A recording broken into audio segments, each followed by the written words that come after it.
காவல்துறை 3 எஃப்ஐஆர்களை பதிவு செய்திருக்கிறது. இந்துத்துவானா என்ன? இந்துத்துவா எடுக்கிறாங்கன்னு சொன்னீங்கல்ல, அது என்ன? ஏடிஎம்கேவோட சொத்து பட்டியல் எப்போ வெளியிடுவீங்க?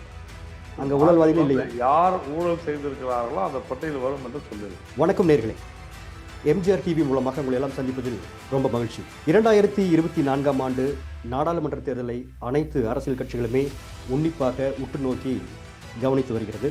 பாஜகவை பொறுத்தவரையில் தேர்தல் களப்பணியில் இப்போதே தீவிரமாக இறங்கிவிட்டார்கள் என்றே சொல்லலாம். குறிப்பாக மத்திய அமைச்சர், உள்துறை அமைச்சர் திரு அமித்ஷா அவர்கள் தேர்தல் வியூகங்களை வகுப்பதில் முனைப்பு காட்டி வருகிறார்.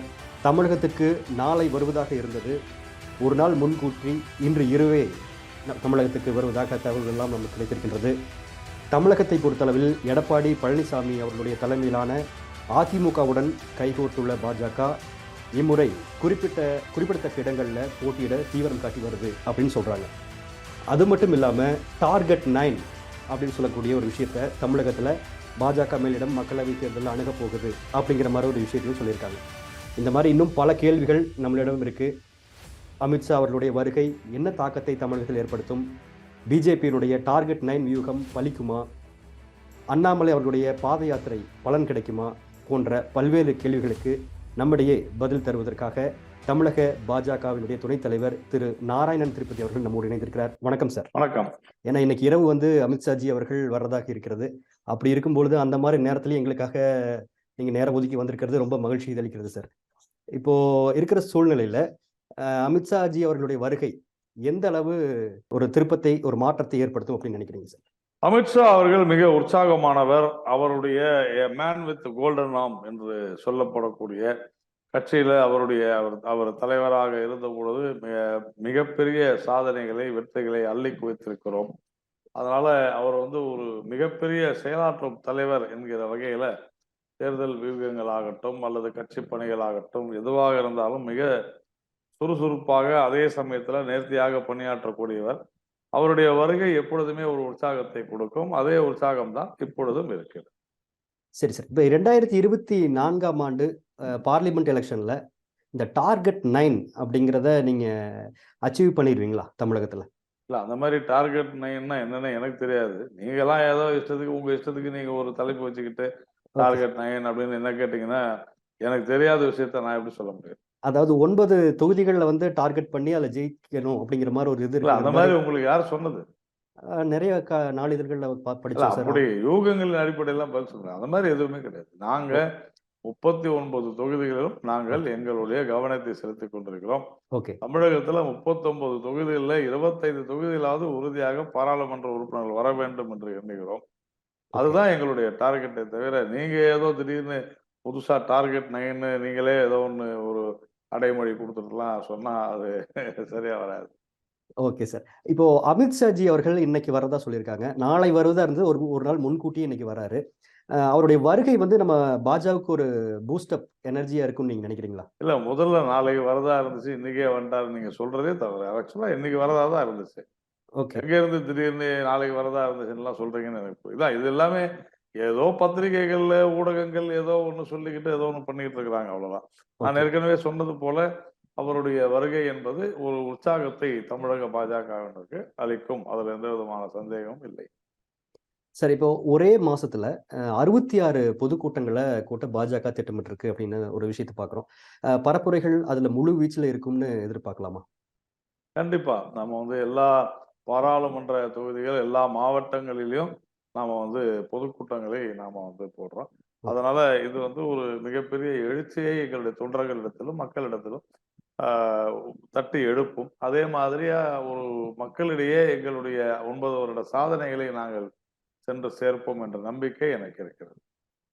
சார், இப்போ பிஜேபியினுடைய செல்வாக்கு அது அகில இந்திய அளவுல கொஞ்சம் அப்படியே சரிஞ்சிட்டு வருது அப்படின்னு சொல்றாங்க.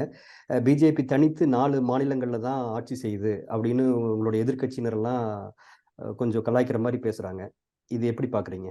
இல்ல, அதாவது ஒரு விஷயம் என்னன்னா, திடீர்னு ஏதோ சரிஞ்சு போச்சு, இதாகிடுச்சுன்றதெல்லாம், இதெல்லாம் வெற்றி தோல்வி என்பதெல்லாம் இதுல ரொம்ப சகஜம். கர்நாடகாவில் ஒரு தேர்தலில் தோத்துட்ட உடனே ஆஹா பிஜேபி தோத்துருச்சுன்னு எல்லா ஊடகங்களும் வரிந்து கட்டி கொண்டு எல்லா எதிர்கட்சிகளும் அப்படியே ஏதோ அவங்க தான். இப்போ உதாரணத்துக்கு சொல்லணும்னா, கம்யூனிஸ்டுகள் அன்னைக்கு கர்நாடகா தேர்தல் முடிவுகள் வந்த உடனே பிஜேபி மிகப்பெரிய தோல்வியெல்லாம் சொல்லிட்டு இருந்தாங்க. ஆனா அவங்க எவ்வளவு தேர்தல், நீங்க எவ்வளவு இடத்துல நின்றீங்க, நீங்க யாரோட நின்றீங்க அப்படின்னு பாத்தீங்கன்னா, அந்த கம்யூனிஸ்ட் வந்து மதசார்பற்ற ஜனதாதளம் கூட இருந்து 0.5% வாக்குகளை கூட பெறவில்லை. வெட்கமே இல்லாமல் அவர்கள் வந்து பிஜேபி தோத்து போச்சுன்னு சொல்வது என்பது அந்த மாதிரியான ஒரு வேடிக்கை தான் இங்க நடக்குது. அதனால பாரதிய ஜனதா கட்சி எழுதி வைத்துக் கொள்ளுங்கள், 400 இடங்களை பெறும் வருகிற பாராளுமன்ற தேர்தல்ல. இதற்கான ரொம்ப மகிழ்ச்சி. முன்னுதாரணம் ஆ, போன பாராளுமன்ற தேர்தல்ல பார்த்தோம். அதற்கு முன்னாலேயும் இப்படி இதே மாதிரியான நிகழ்வுகள் தான் நடந்தன. கண்டிப்பாங்க. அதுக்கு இப்பொழுதே வாழ்த்துக்கள அட்வான்ஸா தெரிவிச்சுக்கலாம். இப்ப 2024ல யார் ஆட்சிக்கு வரணும்ங்கிறது முக்கியம் இல்ல. யார் ஆட்சிக்கு வரக்கூடாதுங்கிறது தான் முக்கியம் அப்படின்னு முதலமைச்சர் அவர்கள் சொன்னது குறித்து உங்களுடைய பார்வை என்ன? இல்ல, அதாவது நெகட்டிவா ஒரு விஷயம் செஞ்சாங்கன்னா, அது அவங்களுக்கு தான் தோல்வியில முடியும். அதாவது யார் நான் வர வேண்டும் என்று நினைப்பவர்கள் தான் வலிமையானவர்களாக இருப்பார்கள். மற்றவர்கள் வரக்கூடாது என்று நினைப்பவர்கள், மற்றவர்கள் வர வேண்டாம் என்று நினைப்பவர்கள், அவர்களால் தான் வராவிட்டாலும் பரவாயில்லை என்கிற அந்த மைனஸ் மோடுக்கு போயிடுறாங்க. ஸோ அதனால அதன் அடிப்படையில பார்த்தீங்கன்னா, பலவீனமான அவர்களுடைய பலத்தை நம்பாமல் மற்றவர்கள் தோல்வி அடைய வேண்டும் என்கிற ஒரு எதிர்மறையான பிரச்சாரத்தோடு அவர்கள் இறங்கினால் அவர்களுக்கு தோல்விதான் மிஞ்சுமே தவிர வெற்றி கிடைக்காது. ஓகே. ரொம்ப நல்ல விஷயம் பகிர்ந்துட்டு இருக்கோம். அதாவதுங்க இப்போ சர்வதேச அளவுல நம்ம இந்தியாவுக்கு மிகப்பெரிய நல்ல பேர் கிடைச்சிட்டு இருக்குன்னு சொல்லலாம். ஏன்னா மற்ற நாடுகள்லாம் நம்மள பின்பற்றும் அளவுக்கு, நம்மளோட மூவ்மெண்ட்ட கவனிக்கிற அளவுக்கு நம்மளோட வளர்ச்சி இருக்குன்னு சொல்லலாம். அதே நேரத்தில நம்ம பாரத பிரதமருடைய மூவ்மெண்ட்ஸையும் வந்து அவங்க எல்லாருமே சொல்றாங்க. அதெல்லாம் பார்த்துட்டு இருக்கோம். இதுக்கு எல்லாத்துக்கும் இடையில இந்த சிறு சிறு பிளாக் பாயிண்ட் அப்படிங்கிற மாரி இந்த ச வீராங்கனைகளுடைய அந்த போராட்டமாகட்டும், அதெல்லாம் வந்து ஏன் வந்து பிஜேபி கண்டுகொள்றதே இல்லையே! அப்படிங்கிற மாரி ஒரு வியூ எல்லாம் இருக்கு பப்ளிக்ல. அத பத்தி நீங்க என்ன நினைக்கிறீங்க? அதாவது ஒரு ஒரு சில விஷயங்கள் நம்ம பார்க்கணும். புகார்களை பொறுத்தவரையில காவல்துறை 3 எஃப்ஐஆர்களை பதிவு செய்திருக்கிறது. அப்போ காவல்துறை என்ன சொல்றாங்க, எங்களுக்கு போதிய அதற்கு உண்டான எவிடன்ஸ் கிடைக்கல. அதற்கு போதிய ஆதாரத்தோடு அவர் மீது நடவடிக்கை எடுக்க முடியவில்லை. நாங்கள் விசாரணை செய்து கொண்டிருக்கிறோம் என்று சொல்கிறார். அப்போ உறுதியா அதாவது எஃப்ஐஆர் போட்ட பிறகும் கைது செய்து ஆக வேண்டும்னு சொன்னா, இப்ப சமீபத்துல இந்த கலாஷேத்ரால நம்ம பார்த்திருக்கிறோம். இதே மாதிரியான ஒரு விஷயத்த பண்ணிட்டு பெயில்ல உடனே ஒரு வாரத்துல பெயில்ல வந்துட்டாப்புல. ஸோ இந்த மாதிரி இல்லாத ஒரு உறுதியான நடவடிக்கையை எடுக்கணும். எந்த ஒரு விவகாரமா இருந்தாலும் உறுதியான நடவடிக்கை. இப்ப அதே மாதிரி இங்க வந்து அது குறித்து பேசுபவர்கள் வைரமுத்து பத்தி பேச மறுப்பது ஏன்? வைரமுத்து மேல இன்னைக்கு கூட ஒரு ஒரு பெண்மணி வந்து மிகப்பெரிய குற்றச்சாட்டை சொல்லியிருக்கிறார். அப்ப வைரமுத்து ஏன் இன்னும் கைது பண்ணாத இருக்கிறாங்க? இதுதான் இஷ்யூவே. அதனால நாம இதெல்லாம் பார்க்கிறோம். சரிங்க சார். இப்போ 2024 நாடாளுமன்ற தேர்தல முன்னிட்டு, தமிழகத்துல பாஜகவினுடைய அடுத்தடுத்த நகர்வுகள் என்னவா இருக்க போகுது? என்னென்ன வியூகங்கள் நீங்க வச்சிருக்கீங்க? கடந்த ஒரு வருடமாகவே நாங்கள் வந்து எங்களுடைய சக்தி வாய்ந்த கிளை அப்படின்ற அந்த ஒரு திட்டத்தை நாங்கள் செயல்படுத்தி கொண்டிருக்கிறோம். பூத் அளவுல வந்து எங்களுக்கு ஒவ்வொரு பூத்துலையும் வாக்குச்சாவடியிலும் எங்களுக்கு 1+15 பேர் அவங்க வந்து உறுதியாக செய்ய வேண்டும் என்று கிளை அளவில் நாங்கள் பணியாற்றி கொண்டிருக்கிறோம். எங்களுடைய அரசினுடைய நலத்திட்டங்களை மக்களிடத்தில் எடுத்து சென்றிருக்கிறோம். பயனாளிகளை நாங்கள் நேரிலே சந்தித்து எங்களுடைய ஆட்சி மூலமாக அவர்கள் அடைந்த பலன்களை அவர்கள் உணர்ந்திருக்கிறார்களா, மற்றவர்களுக்கு எடுத்து சொல்ல வேண்டும் என்று சொல்லியிருக்கிறோம். அதிக அளவு எண்ணிக்கையை நாங்கள் வந்து உயர்த்தி இருக்கிறோம். மக்கள் பிரச்சனைகளை, குறிப்பாக உள்ளூர் பிரச்சனைகளை ஆங்காங்கே சென்று நாம் பேசியிருக்கிறோம். இந்த மாதிரி பல்வேறு விஷயங்களை நாம வந்து செய்திருக்கிறோம். இந்த ஒரு வருடமாக கட்டமைப்புக்கான பல்வேறு திட்டங்களை நாம் உறுதியாக செய்திருப்பது என்பது ஒரு சாதனையாக நான் கருதுகிறேன். இப்போ நீங்க வந்து தமிழகத்துல அதிமுகவோட கூட்டு வச்சிருக்கீங்க. அதிமுகவுல ஏற்கனவே கட்சிக்குள்ள பிரச்சனை, பிளவுகா இருக்கு. இப்ப அதே ஒரு சிம்ப்டம் வந்து பிஜேபிக்குள்ளயும் ஏதாவது சின்ன உள்கட்சிக்குள்ள ஏதாவது பிரச்சனைகள் ஏதாவது இருக்கா? ஏன் இருக்கிற மாரி பேசிக்கிறாங்க. பிஜேபியிலாம் எந்த உள்கட்சி பிரச்சனையும் இல்லை, இருக்கவும் இருக்காது, வரவும் வராது. பிஜேபி அந்த மாதிரியான ஒரு கட்சி. யாரும் எந்த ஒரு உள்கட்சி, அதாவது நீங்க சொல்றபடி பார்த்தீங்கன்னா கோஷ்டி பிரச்சனை என்பது இங்க வருவதற்கான வாய்ப்பே கிடையாது. ஒரு அதிமுக வந்து வலுவிழந்துருச்சு அப்படின்னு நீங்க ஏதாவது நினைக்கிறீங்களா? ஏன்னா இப்ப அவங்க வந்து முதல்ல இபிஎஸ், ஓபிஎஸ் எல்லாம் ஒண்ணா இருந்தாங்க. இப்ப அவங்க பிரிஞ்சு போயிட்டாங்க. தினகரன் வேற அங்க கூப்பிடுறாரு. இப்படி பல பிரச்சனைகள் அவங்களுக்கு ஓடிட்டு இருக்கும்போது, நீங்க அவங்க கூட கூட்டு வச்சிருக்கீங்க.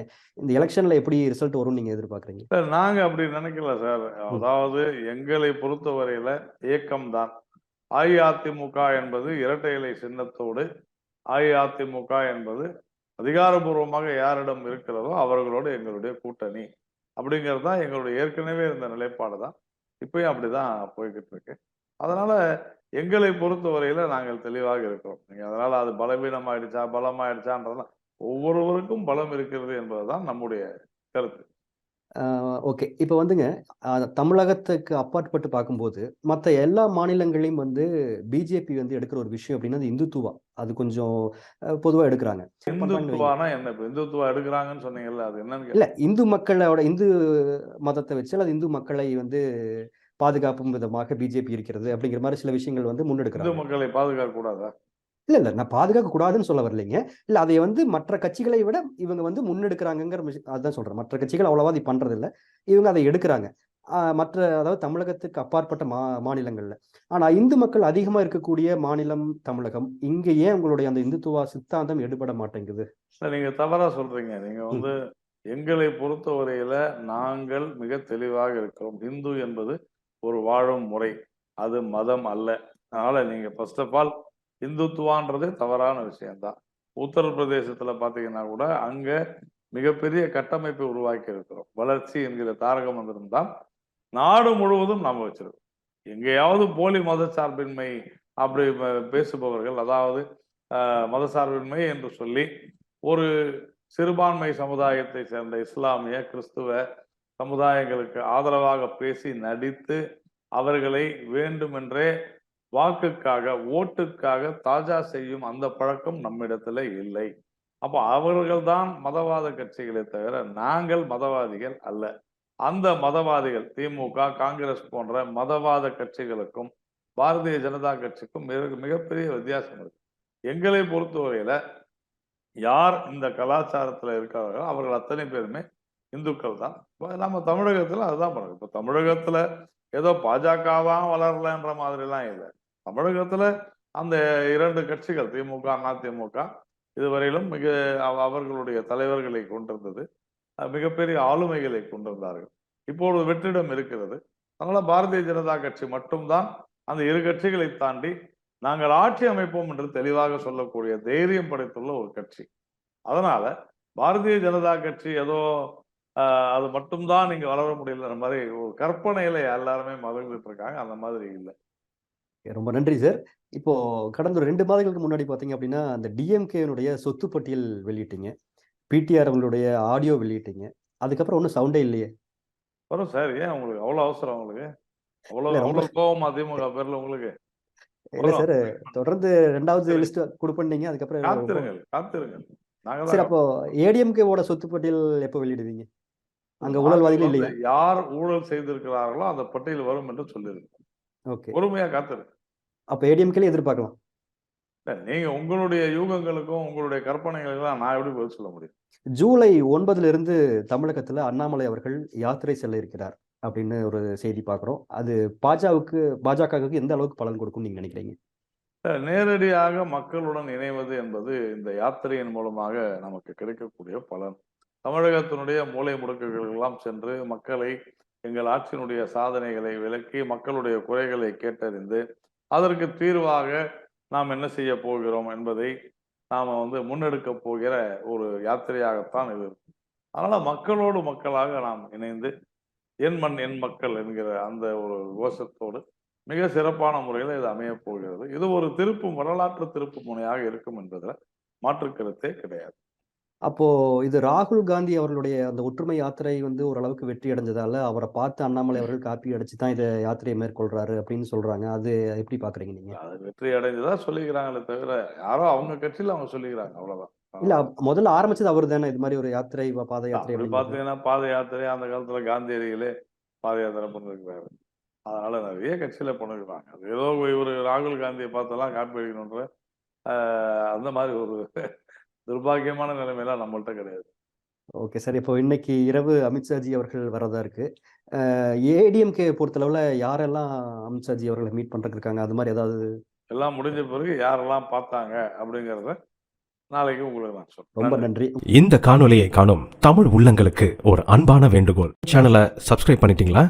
பண்ணலனா மறக்காம சப்ஸ்கிரைப் பண்ணுங்க. சப்ஸ்கிரைப் பட்டனையும் பெல் ஐகானையும் உடனடியாக கிளிக் பண்ணுங்க. உங்கள் அன்பும் ஆதரவும் என்றைக்கும் எங்களுக்கு தேவை. நன்றி.